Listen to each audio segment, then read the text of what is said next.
निगरान हुकूमत ने जाते जाते अवाम पर एक और अजाब मुसल्लत कर दिया है। निगरान काबीना ने 146 जान बचाने वाली अद्वियात की कीमतों में इजाफे की मंजूरी दे दी है। निगरान हुकूमत का ताज़ा कारनामा हमारे सामने है कि किस तरह से लोगों की जो जानों से खेलने का इन्होंने फैसला कर लिया है। अद्वियात की कीमतों के हवाले से हुकूमत क्या कर रही है? क्या मजा आ रहा है यार, क्या मजा आ रहा है। मुझे तो यकीन करो, मेरा तो मईशत का प्रोग्राम है, मैं इस मुल्क का तमाशा बनते हुए कितना एंजॉय कर रहा हूँ, आप सोच भी नहीं सकते। जी, ये निगरान हुकूमत का जो किरदार रहा है पूरे एक साल से सूबे के अंदर और यहाँ पे, ये नहायत ही मैं समझता हूँ it's a black chapter in Pakistan history.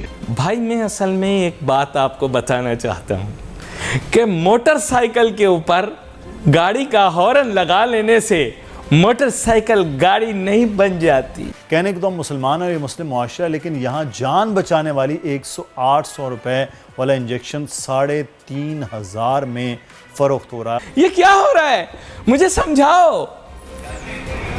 और ये जो महंगाई और जो जिस किस्म की गवर्नेंस के उनके मसाइल रहे हुए हैं कि ये अभी दवाइयों पे तो आता हूँ, 7 रुपए की दरख्वास्त की जा रही है बिजली बढ़ाने की पर यूनिट। लोगों का कीमा निकल जाएगा कि गैस की जो बिल आए हुए हैं पहले ही लोगों की, उससे पहले ही मैं रो लूं अपना रोना। 64,000 मेरे घर का बिल आया गैस का। आमिर साहब वो देखे ना, बस ये हर का घर की कहानी ये है। आप तो जो है फिर भी अफोर्ड कर लेंगी, वो जो ये बाकी जो कैमरे वाले हमारे दोस्त तो अपना तड़प रहे थे, तो उनका तो और भी कीमा निकल जाएगा।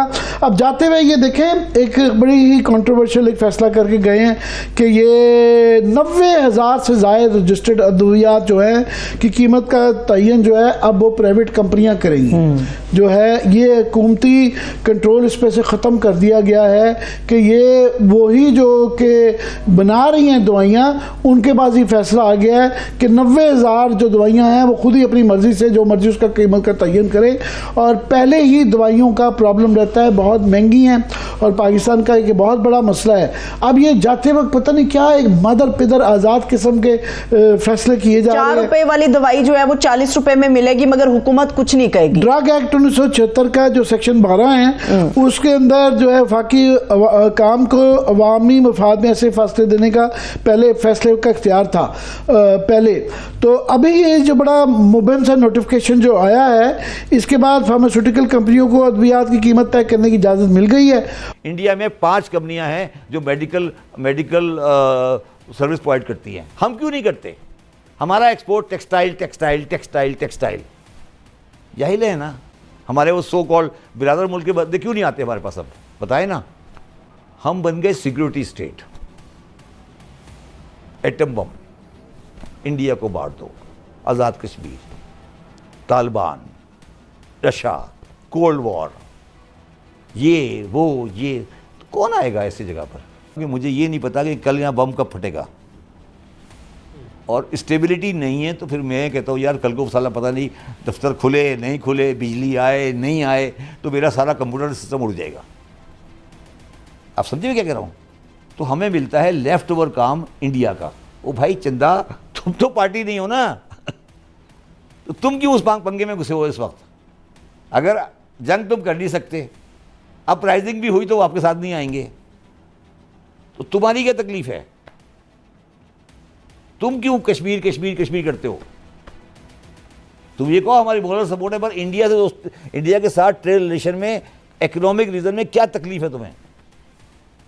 परेशानी क्या है? दुनिया में कभी ऐसा होता है? 100 साल जंग चली है रशिया, इंग्लैंड में और फ्रांस में, दाना यूए में बैठे साथ। जो भी गवर्नमेंट जब भी बनती है, उसकी जो पहली तरजीह होगी जैसे ही वो गवर्नमेंट बनेगी कि कैसे पाकिस्तान को मुआशी बहरान से निकालना है, और उसके लिए हमें एक और IMF के प्रोग्राम की ज़रूरत होगी, यानी कि एक लंबे 3 साला प्रोग्राम की ज़रूरत पड़ेगी। और अभी भी हम IMF के प्रोग्राम में हैं, लेकिन ये 9 माह का प्रोग्राम था जो मार्च अप्रैल में ख़त्म हो जाएगा, और उसके बाद एक नए प्रोग्राम की हमें ज़रूरत है।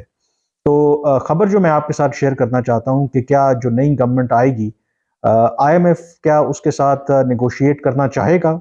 उसकी बहुत सी वजूहात हैं। ये ख़बर मैं आपके साथ शेयर करूँगा कि जो इंटरनेशनल फाइनेंशियल इंस्टीट्यूशंस हैं, हाल ही में और ख़ास करके पाकिस्तान के आम इंतखाबात के बाद एक इनफॉर्मल मीटिंग वाशिंगटन के अंदर हुई है, और उस मीटिंग में क्या फैसला लिया गया है और इस सिलसिले में पाकिस्तान को क्या पैगाम दिया गया है, वो बहुत इम्पोर्टेंट है। जो सबसे इम्पोर्टेंट बात है कि क्यों हमें इस वक्त IMF के प्रोग्राम की ज़रूरत है, बिल्कुल एक सादा अल्फाज में मैं आपको समझा देता हूँ कि इस वक्त जो पाकिस्तान के ज़र मुबादला के ज़खायर हैं वो इतने नहीं हैं कि हम एक तो जो अपनी एक्सटर्नल नीड्स हैं, यानी कि जो हम इंपोर्ट करते हैं, ज़ाहिर है कि आपको पैसे डॉलर्स में देने पड़ते हैं कि उसकी अदायगी कर सकें।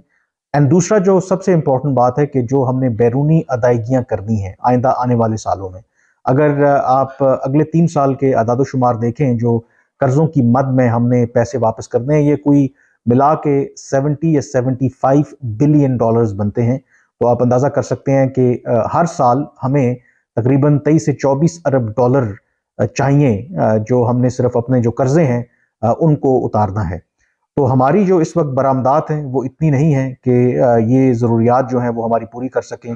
हमारे रेमिटेंसेस ज़ाहिर है कि दो के एक बहुत बड़ा कंट्रीब्यूशन है हमारे ज़र मुबादला के ज़खायर को ज़ाहिर है कि एक हद तक रखने के लिए, लेकिन जो गैप है बिटवीन आर, जो आप कह सकते हैं कि जो डॉलर हमें चाहिए हैं और जो डॉलर हम खर्च करते हैं वो इतना ज़्यादा है कि उसके लिए हमें IMF के प्रोग्राम की ज़रूरत है। और उस IMF के प्रोग्राम की करने के बाद भी हमें जो हमारे दोस्त ममालिक हैं, वो सऊदी अरब हो, UAE हो, चीन हो, उनसे यकीनी तौर पर पैसे लेना होंगे, जो हम माजी में भी उनसे पैसे लेते आ रहे हैं। तो ये बात तो बड़ी वाज़ेह है कि हमें IMF के प्रोग्राम की हर सूरत में ज़रूरत है, उसके अलावा भागने का हमारे पास कोई चारा नहीं है।